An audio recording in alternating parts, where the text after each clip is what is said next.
Hello dear students, a very good morning. आज हम जो चैप्टर कर रहे थे हमारे नसरुद्दीन एंड हिज विस्डम, उसका नेक्स्ट पार्ट करेंगे। फर्स्ट पार्ट हमने कर लिया था। फर्स्ट पार्ट में क्या था स्टूडेंट्स कि हमें क्या पता चला था कि नसरुद्दीन और उसके कुछ बुद्धिमान दोस्त, नसरुद्दीन क्या कर रहा था, कुछ बुद्धिमान व्यक्ति को उनके क्वेश्चंस के आंसर दे रहा था। उनके 2 क्वेश्चंस के आंसर उसने दे दिए थे। आगे देखते हैं क्या है। ये कहते हैं that foolish talk said the other, how can one count hair on a donkey. यानी कि अब वो लोग क्या करने लगे, जो उनको देखने के लिए आए थे वो क्राउड। ये कहते हैं ये तो एक मूर्खतापूर्ण बात है क्या कि कोई गधे के बाल कैसे गिन सकता है। ठीक है, आई कहते हैं वेल आंसर्ड नसरुद्दीन। ऐसे ही किसने आंसर दिया, तो नसरुद्दीन ने क्या कहते हैं कि नसरुद्दीन शाबाश, तुमने बहुत अच्छा आंसर दिया। आई कहते हैं how can one count the stars in the sky. वो कह रहे हैं कि कोई भी आसमान के सितारों को कैसे गिन सकता है। ओके स्टूडेंट्स, नेक्स्ट में देखिए, if one is foolish talk so is that. वो कहते हैं जैसे मूर्खतापूर्ण आपने बात की वैसे ही वो हुई। ये कहते हैं the second wise man was silent. जो दूसरा बुद्धिमान व्यक्ति था वो चुपचाप ये सारी बातें क्या कर रहा था, सुन रहा था। साइलेंट का मीनिंग क्या था स्टूडेंट, चुपचाप। ठीक है, नेक्स्ट कहता है the third wise man was becoming annoyed with Nasruddin and his answer. जो तीसरा बुद्धिमान व्यक्ति था ना बच्चा, एनोइड होता है चिढ़ जाना।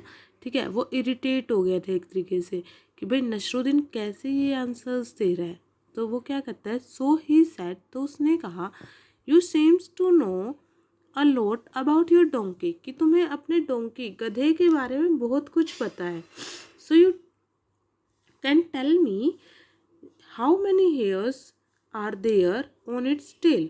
देखो अब वो तीसरा कितना बुद्धिमान निकला। उसने कहता है कि तुम्हें गधे के बारे में पता है ना, तो अपने गधे के बारे में बताओ।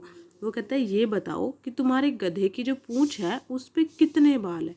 ठीक है, तो तुम्हें तो पता ही होगा। वो ऐसे करके बोला कि तुम्हें तो पता ही होगा क्योंकि तुम इतना कुछ जानते हो इसके बारे में। तो ये कहता है यस आंसर नसरुद्दीन। नसरुद्दीन ने कहा हाँ मुझे पता है। There exactly as many hairs on its tail as there are in your beard. वो कहता है मेरे गधे की पूंछ पे उतने ही बाल है जितने बाल आपकी दाढ़ी पे है। देखो ये सब बात सुन के सब हंसने लगेंगे ना कि हाँ भाई, और देखा जाए ये भी करेक्ट है क्योंकि वो उसकी पूंछ के बाल भी नहीं गिन सकता और उसकी दाढ़ी के भी नहीं गिन सकता। तो वो कहता है उतने ही बाल है जितने आपकी दाढ़ी में है। नेक्स्ट देखो क्या कहता है, how can you prove that said the other. अब दूसरों ने कहा, यानी कि जो हमारा बुद्धिमान व्यक्ति ने था उसने, वो कहता है कि तुम ये प्रूव कैसे करोगे, साबित कैसे करोगे। तो कहते हैं I can prove it easily answer Nasruddin. Nasruddin ने कहा कि मैं तो आसानी से साबित कर दूंगा।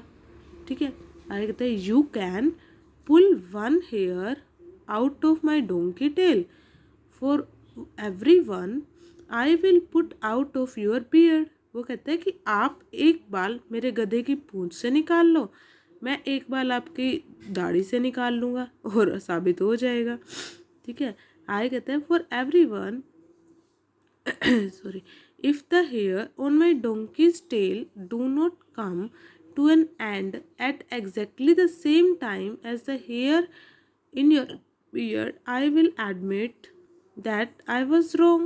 वो क्या कहता है कि अगर आपकी दाढ़ी में से एक भी बाल ज़्यादा निकला या मेरे गधे की पूंछ में से एक भी बाल ज़्यादा निकला तो मैं मान लूँगा कि मैं क्या हार गया, मैंने आंसर गलत दिया, मैं इस मान लूँगा। ठीक है, आगे कहते हैं of course the third wise man was not willing to do this, so the crowd declare Nasruddin the winner of the day's argument. देखो बेसिक सी बात है, कोई भी व्यक्ति अपनी दाढ़ी के बाल थोड़ी निकालने देगा। तो वही कह रहा है कि जो तीसरा बुद्धिमान व्यक्ति था वो अपनी दाढ़ी के बाल निकालने के लिए बिल्कुल भी विलिंग नहीं हुआ, राजी नहीं हुआ, वो नहीं चाहता था। और जब उसने इस चीज़ के लिए मना कर दिया तो सारे क्राउड ने, जो भी सारी जनता थी, उसने क्या, किसको विनर बना दिया बच्चा, नसरुद्दीन को। कह दिया कि नसरुद्दीन ही इसका विजेता है क्योंकि उसने सारे आंसर सही दिए और वो साबित करने के लिए भी तैयार है। आप देख लो आपको साबित करवाना है नहीं। ठीक है, तो आज इसके वर्ड मीनिंग और कर लेते हैं स्टूडेंट्स। देखिए फर्स्ट है इसका गैदर्ड, गैदर्ड होता है कम टुगेदर, यानी कि एक साथ इकट्ठा आना, इकट्ठे होना, ठीक है। सेंटर, सेंटर मतलब मिडल पॉइंट, यानी कि केंद्र, केंद्र बिंदु आप बोल सकते हो। ये क्या कहता है, ये कहता है प्रूफ, प्रूफ मतलब एविडेंस, एविडेंस कहता है सबूत, कि सबूत दो भाई, क्या सबूत है कि तुमने ये आंसर सही दिया है। एनोइड, एनोइड कहता है इरिटेट हो गया एक तरीके से, कि इरिटेट कर दिया भाई अब तो बहुत हो गया। नेक्स्ट है एग्जैक्टली, एग्जैक्टली मतलब करेक्ट, बिल्कुल सही वो चीज़ आ जाती है। एडमिट करना, एक्सेप्ट करना, किस चीज़ को मान लेना, ठीक है। आता है विलिंग, विलिंग मतलब वांटेड, कि उसको ये चाहिए कि ऐसा ही होना चाहिए। ओके स्टूडेंट्स, आज का ये सेशन यहीं पे एंड करते हैं। अगर आपको वीडियो पसंद आई हो तो प्लीज़ मेरी वीडियो को लाइक करें, चैनल को सब्सक्राइब करें और शेयर करना ना भूलें। Okay, thank you and have a nice day.